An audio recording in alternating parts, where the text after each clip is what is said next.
मित्रो नमस्कार, मी पुरुषोत्तम आवारे पाटील आणि तुम्ही बघताय रोकठोक. मित्रो, असं म्हटलं जातं की जिथं पिकतं तिथं खपत नाही. हे वेगवेगळ्या प्रांतात, वेगवेगळ्या जिल्ह्यामध्ये, वेगवेगळ्या परिसरामध्ये सुद्धा आपल्याला अनुभवायला मिळतं. प्रामुख्यानं महाराष्ट्रामध्ये सर्वाधिक मोठ्या संख्येनं असणाऱ्या मराठा समाजाच्या संदर्भात सुद्धा हे होते आहे. आपण अकोला जिल्ह्याचं उदाहरण जर घेतलं तर अकोला जिल्ह्यामध्ये तेल्हारा तालुक्यात म्हणजे अकोट तालुक्यात सध्याच्या शिरसोली नावाचं गाव आहे. आणि या शिरसोली नावाच्या गावामध्ये, गावाच्या बाहेर साधारणतः 200 वर्षापूर्वी एक मोठं युद्ध इंग्रजांच्या काळामध्ये इंग्रज सैन्य आणि मराठा सैन्य नागपूरकर भोसलेंच्या सैन्यामध्ये झालं. आणि या सैन्याचं नेतृत्व केलं होतं इंग्रजांचा त्या काळचा सेनापती ऑर्थर वेलस्ली यांनी. या ऑर्थर वेलस्लीने पुढे जाऊन नेपोलियन बोनापार्टचा पराभव केला. त्या युद्धामध्ये त्यांनी जी रणनीती वापरली, ही रणनीती नागपूरकर भोसल्यांच्या वतीनं, जे इथे अकोला जिल्ह्यामध्ये कर्ताजी पाटील भोसले लढले त्यांचे सेनापती म्हणून नागपूरकर भोसल्यांचे, त्यांच्यापासून मराठ्यांची युद्धनीती त्यांनी शिकली. आणि तेच युद्धनीती या वेलस्लीनी पुढे चालून नेपोलियन बोनापार्टशी लढताना वापरल्याने नेपोलियन बोनापार्टचा पराभव केला. आपल्या एका सेनापतीनं या पद्धतीची युद्धनीती इथे आणून जगज्जेत्या नेपोलियन बोनापार्टचा पराभव केला. हे इंग्रजांसाठी आणि जगभरातल्या माणसांसाठी मोठं कुतूहल आणि अतिशय अभिमानाची गोष्ट होती. त्यामुळे तेव्हापासून या ऑर्थर वेलस्लीच्या या युद्धस्थळाला आणि नागपूरकर भोसल्यांच्या आणि इंग्रजांची जी लढाई झाली त्या युद्धस्थळाला भेट देण्यासाठी मोठ्या प्रमाणावर इंग्लंडमधून आणि विदेशातून लोक दरवर्षी आठवणीनं येतात. सातासमुद्रापार लोक येत असताना आपण मात्र प्रामुख्यानं विदर्भातली माणसं, पश्चिम विदर्भातली माणसं, अमरावती विभागातली माणसं या स्थळाला भेट देत नाहीत. ते यासाठी की त्यांना माहीतच नाही इथे काय झालं.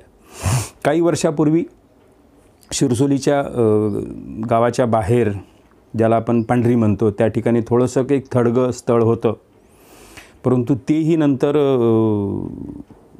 उकरल्या गेलं, त्याची दुरावस्था झाली. तेव्हापासून या स्थळी एक थोडीशी जागा आहे. आणि अकोला जिल्ह्यातले काही मुठभर माणसं की ज्यांना आपल्या पूर्वजांनी केलेल्या पराक्रमाची आठवण आहे, अशी माणसं 29 नोव्हेंबरला त्या ठिकाणी नियमितपणे जातात. परंतु मोठ्या प्रमाणावर ज्या पद्धतीने या युद्धस्थळाचा, या युद्धस्तंभाचा, या परिसराचा ज्या पद्धतीने उल्लेख व्हायला पाहिजे, त्याचा विजयोत्सव, त्याचा वर्धापन दिन व्हायला पाहिजे, त्या पद्धतीचं होत नाही. शासनाचं, प्रशासनाचं आणि प्रामुख्यानं मराठा नेत्यांचं सुद्धा याकडे दुर्लक्ष झालेलं आपल्याला बघायला मिळतं. आता बघा, 1803मध्ये हा लॉर्ड वेलस्ली जो आहे, याच्या नेतृत्वात इंग्रज मराठा युद्ध झालं होतं. या इंग्रज मराठा युद्धात आडगाव परगणेमधील शिरसोली येथील युद्धभूमीवर हे 23 नोव्हेंबर ते 29 नोव्हेंबर या 7 दिवसात हे 2 पार्ट्यांमध्ये हे घनघोर युद्ध झालं. तोफा, बंदुका यांच्यासमोर मराठा सैनिक पारंपरिक शस्त्रानं लढत होते, कारण की गनिमी कावा होता.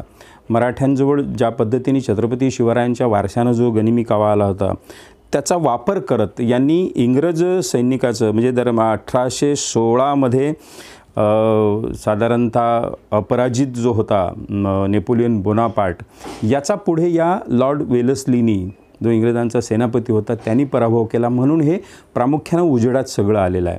परंतु तत्पूर्वी हे मोठं फार घनघोर असं युद्ध झालं. मराठ्यांची पराक्रमी जे सरदार होते कर्ताजी पाटील जायले, ते नुकतेच काही वर्षापूर्वी दिवंगत झालेले वारकरी संप्रदायाचे मोठे संत होते, संत वासुदेव महाराज यांचे ते मला वाटते पंजोबा असं ते नातं होतं. या लॉर्ड वेलस्ली आणि इंग्रजांच्या सैन्याने ज्या पद्धतीने युद्ध केलं, त्या युद्धनीतीचा अभ्यास करण्यासाठी दरवर्षी या मराठा युद्धस्थळावर शिरसोली या गावाच्या बाजूला इंग्रजांची एक मोठी टीम साधारणतः सतत येत असते. आता तिथे काही लोक जे आहेत, ज्यांना या स्थळाची थोडी माहिती आहे, ते लोक हा कार्यक्रम करतात, परंतु इतर लोक जे आहेत, या इतर लोकांना अजिबात माहीत नाही.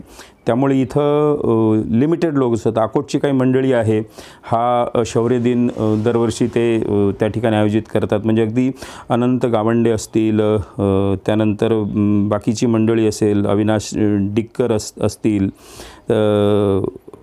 शिक्षक असतील, संदीप बोबडे, प्राध्यापक वाल्मिक भगत, अवी डिक्कर, हे दरवर्षी त्या शौर्यभूमीवर जातात आणि लोकांना एकत्रित करून आपल्या पूर्वजांनी केलेल्या शौर्याची आठवण देतात.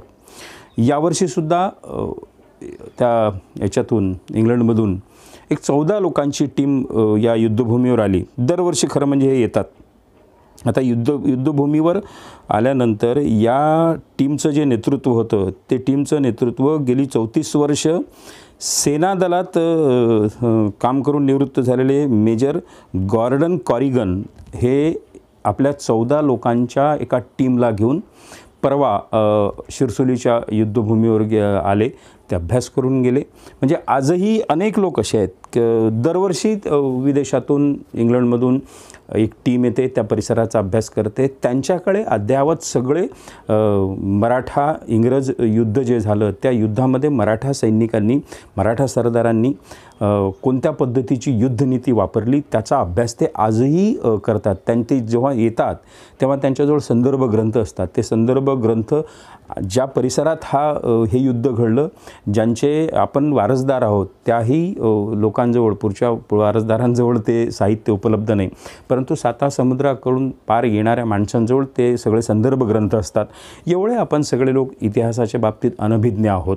प्रामुख्यानं मराठा समाजासाठी ही अतिशय शौर्याची, अभिमानाची गोष्ट आहे की जिथे कर्ताजी जायलेंसारखा मराठा सरदार नागपूरकर भोसल्यांच्या वतीने लढला आणि त्या लढाईत इंग्रजांचा पराभव झाला. आणि या लॉर्ड वेलेस्लीसारखा एक बलाढ्य सेनापती की ज्याने पुढे जाऊन 10-12 वर्षानंतर जगज्जेता नेपोलियन बोनापार्टचा पराभव केला, तर त्या युद्धाची स्मृती म्हणून एक टीम दरवर्षी येते, इथला अभ्यास करते.